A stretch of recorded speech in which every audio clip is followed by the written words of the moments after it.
Welcome to the yet another session on computer networks. The topic of today's discussion is modulation. In modulation, we will discuss digital to analog conversion. We have already discussed the concept of the modulation, and we have already discussed the analog to digital conversion. So today we will discuss how to convert the digital signal to the analog signal. So modulation is the process of converting the digital signal into the analog signal. This is also called digital to analog conversion. Now, in digital to analog conversion, your input will be a digital signal and you will be having a digital to analog converter that is called DAC, and the output will be analog signal.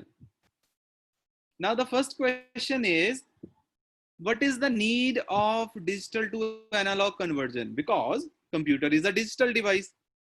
It produces the data in the form of 0 and 1, and one computer wants to transmit the data to the another computing device. It means two digital devices are communicating with each other. So अब अगर दोनों devices हैं, जो suppose कीजिए device number 1 और device number 2 दोनों digital device हैं, दोनों डिजिटल डेटा प्रोड्यूस कर रहे हैं. तो इफ अगर मशीन नंबर 1 डेटा भेजना चाहती है मशीन नंबर 2 को, तो क्योंकि दोनों डिजिटल को ही अंडरस्टैंड करते हैं तो डिजिटल डेटा ही भेजना चाहिए. हमें ये कन्वर्जन करने की जरूरत ही क्यों पड़ गई? क्योंकि जब हम कंप्यूटर नेटवर्क्स की बात करते हैं तो हम डिफाइन करते हैं कि the collection of two or more than two computing devices connected with each other through some communication medium to share information and resources. It means दो या दो से ज्यादा computers आपस में connect हैं, and why they have connected to share the information and resources. अब वो दोनों जो connected devices हैं, they are digital in nature. तो फिर हमें अब डिजिटल से एनालॉग कन्वर्जन की जरूरत ही क्यों पड़ गई? अब जरूरत इसलिए पड़ गई, सपोज कीजिए कि जो आपका ट्रांसमिशन मीडिया है that is analog in nature. अब डिवाइसेस तो आपके डिजिटल हैं, इसमें कोई शक नहीं है, लेकिन जो आपका ट्रांसमिशन मीडिया है, the media that is connecting the machine number 1 with the machine number 2, that media is analog in nature. So in this case, we need to convert the digital signal to the analog signal. तो I guess आपको पता चला कि क्योंकि अब हमने digital devices को connect किया है तो हम फिर डिजिटल को एनालॉग में क्यों कन्वर्ट करें? तो उसका रीजन है ट्रांसमिशन मीडिया. अगर आपके डिजिटल डिवाइसेस को कनेक्ट करने वाला मीडिया जो है वो एनालॉग है, तो we need to convert the digital signal to the analog signal. उस केस में हमें जरूरत पड़ेगी इस प्रोसेस की. इस प्रोसेस में, डिजिटल टू एनालॉग कन्वर्जन के प्रोसेस में, हमारा इनपुट होगा डिजिटल सिग्नल और जो हमारी आउटपुट होगी that will be a analog signal. तो अब चार तरह की होती है जी digital to analog conversion. The first one is called amplitude shift keying, the second is phase shift keying, third frequency shift keying, the third is phase shift keying, and the fourth is quadrature amplitude modulation.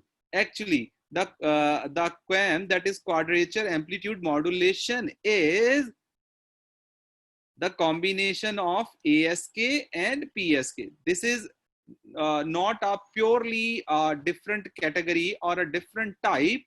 Actually it is the combination of ASK and PSK. तो mainly हमारे पास तीन ही हैं, amplitude shift keying, phase shift keying, frequency shift keying, and the third is phase shift keying. और उसके बाद हमने एक और ड्राइव कर ली है quadrature amplitude modulation from ASK and PSK. अब इस प्रोसेस को अंडरस्टैंड करने के लिए थोड़ा सा हम पीछे चलते हैं. एनालॉग सिग्नल की चार मेन प्रॉपर्टीज होती हैं, चार मेन कैरेक्टरिस्टिक्स होते हैं. कौन कौन से होते हैं? वो एक होता है एम्पलीट्यूड, दूसरा होता है frequency, third one is phase, and period. तो पीरियड को हम यहाँ पे वो चीज को हम कंसिडर नहीं करेंगे। तो मेनली हम तीन चीजों को, तीन कैरेक्टरिस्टिक्स को लेके ये कन्वर्जन करेंगे अपनी। तो वो तीन कैरेक्टरिस्टिक्स जो हम यूज करेंगे वो है amplitude, frequency and phase. Period को we are not considering it. तो अब amplitude means the height of the signal, the frequency means number of cycles from a point in 1 second, and the phase is the angle with respect to time, 0 is called phase. तो अब देखते हैं, अब आप वापस उस चीज पे आइए। सर वो ग्रुपिंग में ऐड कर लिया। तो अब देखिए वापस हम इस चीज पे आते हैं, एम्पलीट्यूड, फ्रीक्वेंसी और फेज पे। तो अब बेसिकली हम करेंगे क्या, हमारा जो टारगेट है वो क्या है, हमें 0 और 1 को कन्वर्ट करना है इस फॉर्म में, एनालॉग फॉर्म में, यही हमारा टारगेट है। तो अब 0 और 1 के लिए हम दो अलग अलग सिंबल्स यूज करेंगे। एम्पलीट्यूड में क्या करेंगे, 0 के लिए अलग एम्पलीट्यूड यूज करेंगे और 1 के लिए अलग एम्पलीट्यूड यूज करेंगे। फ्रीक्वेंसी शिफ्ट कीइंग में 0 के लिए अलग फ्रीक्वेंसी यूज करेंगे, 1 के लिए अलग फ्रीक्वेंसी यूज करेंगे। और फेज में हम 0 के लिए अलग फेज यूज करेंगे, 1 के लिए अलग फेज यूज करेंगे। So this is the process only. इस हिसाब से मींस जो आपका जो टारगेट है, the target is to convert the 0 and 1 to the analog form. अब 0 और 1 को मुझे एनालॉग फॉर्म में कन्वर्ट करना है। तो 0 के लिए मुझे कुछ अलग चीज यूज करनी पड़ेगी, सिंबल यूज करना पड़ेगा, और 1 में कुछ अलग। तो एम्पलीट्यूड शिफ्ट कीइंग में मैं 0 के लिए अलग हाइट यूज करूंगा और 1 के लिए अलग हाइट यूज करूंगा। लेकिन जो आपकी फ्रीक्वेंसी और फेज है वो क्या रहेंगे, कांस्टेंट। फ्रीक्वेंसी में क्या होगा, मैं 0 के लिए अलग फ्रीक्वेंसी यूज करूंगा और 1 के लिए अलग फ्रीक्वेंसी यूज करूंगा, लाइक दिस। लेकिन अब फ्रीक्वेंसी शिफ्ट कीइंग में क्या होगा, amplitude and the phase they will be constant. अब फेज में क्या होगा, फेज में मैं 0 के लिए अलग फेज को यूज करूंगा और 1 के लिए अलग फेज यूज करूंगा। तो बाकी दोनों चीजें कांस्टेंट रहेंगी, एम्पलीट्यूड एंड फ्रीक्वेंसी। तो चलिए अब इसको देखते हैं। सबसे पहले देखते हैं एम्पलीट्यूड शिफ्ट कीइंग में। तो जो इंपॉर्टेंट टर्म्स हैं उससे पहले एक बार वो देख लेते हैं जो हमें हम करेंगे to convert the digital signal to the analog. सबसे पहले जो टर्म है दैट इज बिट रेट, हम ऑलरेडी डिस्कस कर चुके हैं। It is the number of bits per second. And baud rate, it is the number of signal elements per second. अब दोनों चीजों में फर्क है, number of bits per second and number of signal elements per second. ठीक है जी। In analogue transmission digital data baud rate is less than और equal to the bit rate. जो बॉड रेट होता है वो बिट रेट से हमेशा कम होता है या ज्यादा से ज्यादा इसके इक्वल हो सकता है। ठीक हो गया जी। So bit rate is number of bits per second and baud is number of signal elements per second. तो जो आपका baud rate होगा it will be less or equal to the bit rate. तो इसकी एक छोटी सी एग्जांपल डिस्कस कर लेते हैं। अगर आप एनालॉग सिग्नल में carry 5 means if an analog signal carries 5 bits per signal, हर सिग्नल के लिए 5 बिट्स यूज कर रहा है। So there are 2000 signal bits per second. मतलब अब क्या हो रहा है, अब ध्यान से देखिए, एक सिग्नल को रिप्रेजेंट करने के लिए एक सिग्नल को कितनी बिट्स यूज हो रही हैं, 5। तो number of bits per second is called bit rate and number of signal per second is called baud rate. और अब जो सिग्नल होगा उसको रिप्रेजेंट करने के लिए आप कितनी बिट्स यूज कर रहे हो एक सिग्नल को। हो सकता है कि आप 2 कर रहे हो, 4 कर रहे हो, 5 कर रहे हो, 10 कर रहे हो। ठीक हो गया जी। तो अब इस हिसाब से हम क्या, इस एग्जांपल में हम क्या कर रहे हैं, we are using 5 bits per signal and there are 2000 signal per second. तो क्या हो जाएगा हमारा, number of signal elements 2000 bauds per second and bit rate क्या हो जाएगा, number of bauds and number of signals and number of bits per signal. तो total हमारा क्या हो गया 10,000 बिट्स पर सेकेंड, या हम उसको बोल सकते हैं 10 kilo bits per second. So the bit rate is number of bits per second and baud rate is number of signal elements per second. और उसके बाद ये चीज है कि आपका जो बॉड रेट होगा it will be less than और equal to the bit rate. उससे ज्यादा कभी नहीं हो सकता, क्योंकि एक सिग्नल को रिप्रेजेंट करने के लिए आप मल्टीपल बिट्स यूज कर सकते हो, लेकिन सिंगल बिट में आप मल्टीपल सिग्नल्स ट्रांसमिट नहीं कर सकते. तो बिट रेट कैलकुलेट करने का फॉर्मूला बहुत सिंपल सा है, baud rate into number of bits per signal, that will be your bit rate. The third is carrier signal. Bit rate, baud rate and carrier signal. Carrier signal is the frequency signal that is used to transmit the data from one place to the other place. तो एक frequency जो हम use करते हैं to transmit are data, उसको carry करने के लिए, हमारे डेटा को कैरी करने के लिए जो हम फ्रीक्वेंसी यूज करते हैं उसको बोलते हैं carrier signal. This is also called the base signal अगर आप यूज कर रहे हो इंफॉर्मेशन सिग्नल को.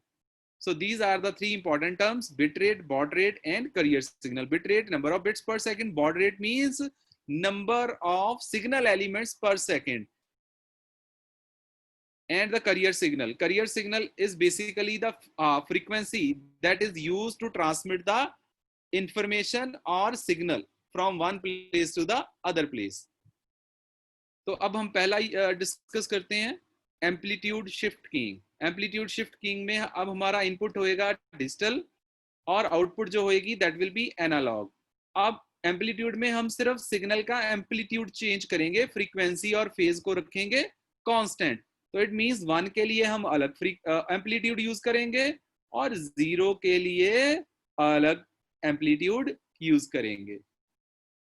तो अब आप यहाँ पे देख सकते हो इस डायग्राम में, this is the example of amplitude shift keying. अब देखो 0 को हमने कन्वर्ट कर दिया एनालॉग सिग्नल में, और अब देखिए एम्पलीट्यूड देखिए सिग्नल का, नंबर ऑफ साइकिल भी देख लो, नंबर ऑफ साइकिल कितने हैं, फ्रीक्वेंसी कितनी है 3, एम्पलीट्यूड भी आपने नोट कर लिया और फेज जो है 0 पे है. तो अब 1 को रिप्रेजेंट करने के लिए अब देखो हमने 1 के लिए अलग एम्पलीट्यूड यूज कर लिया, अब हमने एम्पलीट्यूड इंक्रीज कर लिया, लेकिन फ्रीक्वेंसी सेम है और फेज भी सेम है. This type of technique is called amplitude shift keying, जिसमें हम एम्पलीट्यूड को चेंज करते हैं.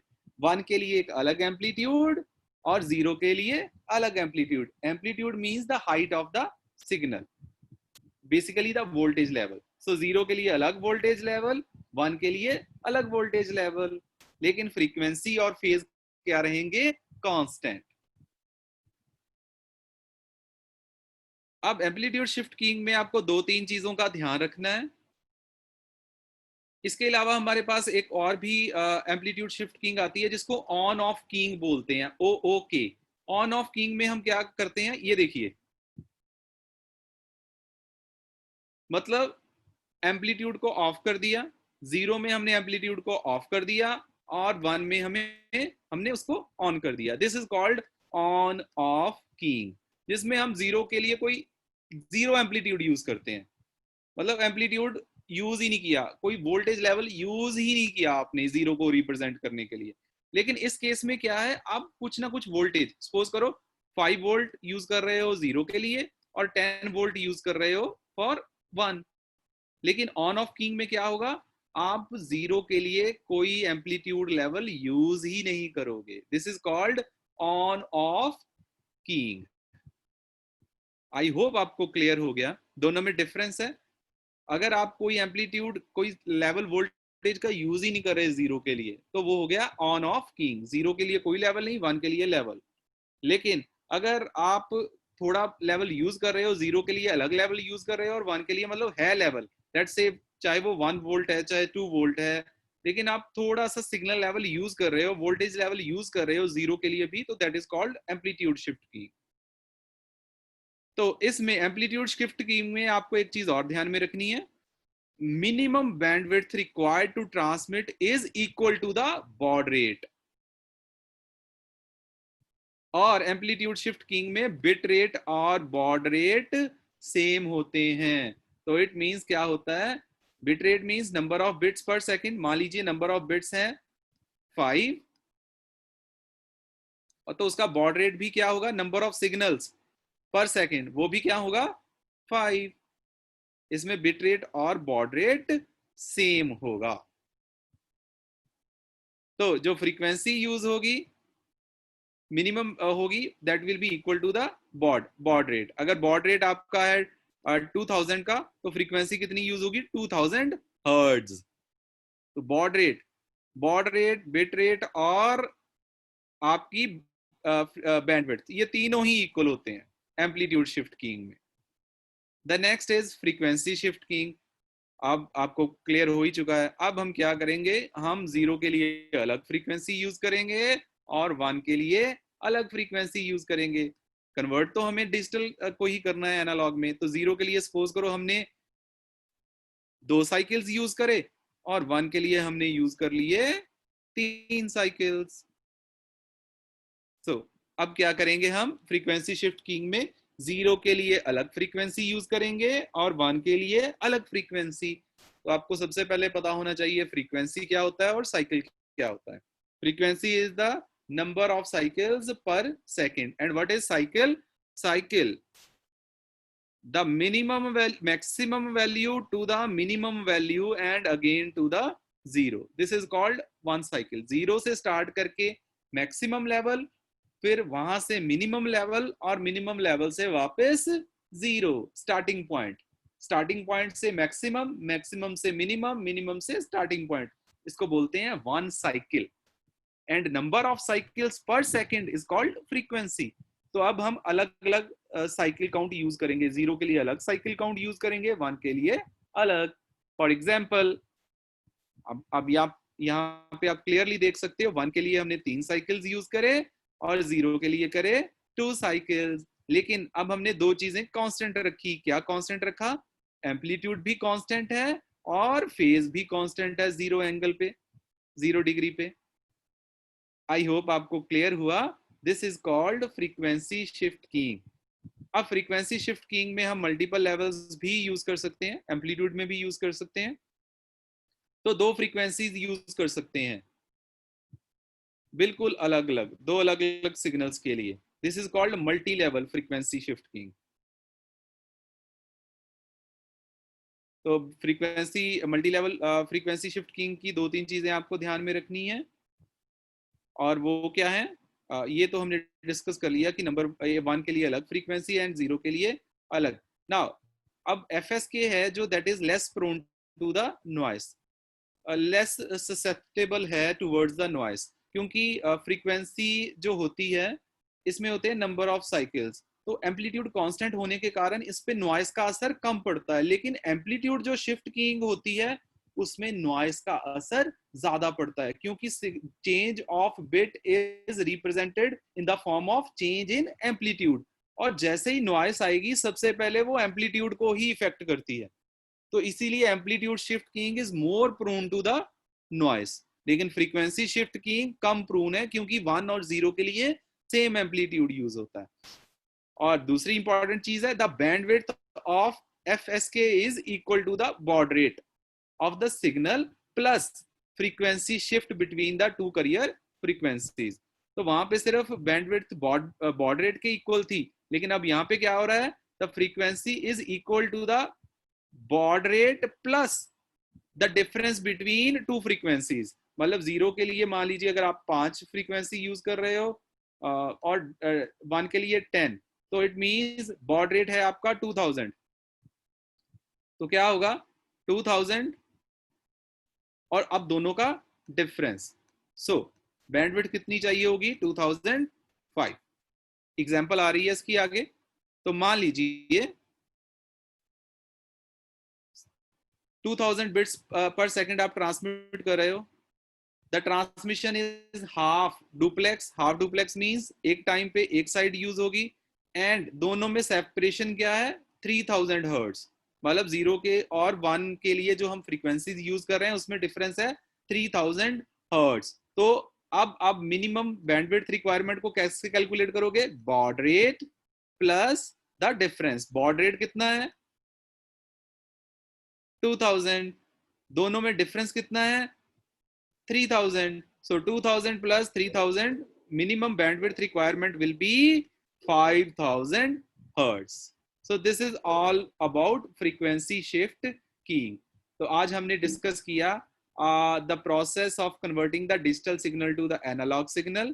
डिजिटल सिग्नल को एनालॉग सिग्नल में कन्वर्ट करने के लिए हमारे पास 4 टेक्निक्स हैं। अगर हम सिर्फ एम्पलीट्यूड को चेंज करके 0 और 1 को रिप्रेजेंट करें, 0 के लिए अलग एम्पलीट्यूड, 1 के लिए अलग, उसको एस के बोलते हैं। 0 के लिए अलग फ्रीक्वेंसी, 1 के लिए अलग फ्रीक्वेंसी, उसको एफ एस के बोलते हैं। 0 के लिए अलग फेज, 1 के लिए अलग फेज, उसको पी एस के बोलते हैं। और ए एस के और पी एस के कॉम्बिनेशन को हम बोलते हैं क्वाड्रेचर एम्पलीट्यूड मॉड्यूलेशन। 3 टर्म्स हैं जो डिजिटल और एनालॉग सिग्नल में आपको यूज होंगी बार बार, bit rate, baud rate and carrier signal. Bit rate is number of bits per second and baud rate is number of signal elements per second, and bit rate can be calculated by multiplying the number of signals into number of bits per signal, मतलब baud rate into the number of bits per second, that will be your bit rate. And carrier signal is the high frequency that is used to transmit the, that is used to carry the information from one place to the other अब signal जो है उसको एक जगह से दूसरी जगह पे लेके जाने के लिए जो हम हाई फ्रीक्वेंसी यूज करते हैं उसको बोलते हैं कैरियर सिग्नल। तो एम्पलीट्यूड शिफ्ट की, 0 के लिए अलग एम्पलीट्यूड यूज किया, 1 के लिए अलग करा, फ्रीक्वेंसी और फेज को कांस्टेंट रखा। और this is more prone to the noise, क्योंकि अगर नॉइस आएगी तो सबसे पहले एम्पलीट्यूड ही चेंज होता है। अब एम्पलीट्यूड शिफ्ट किंग में बिट रेट, बॉड रेट और बैंडविड्थ तीनों इक्वल होते हैं।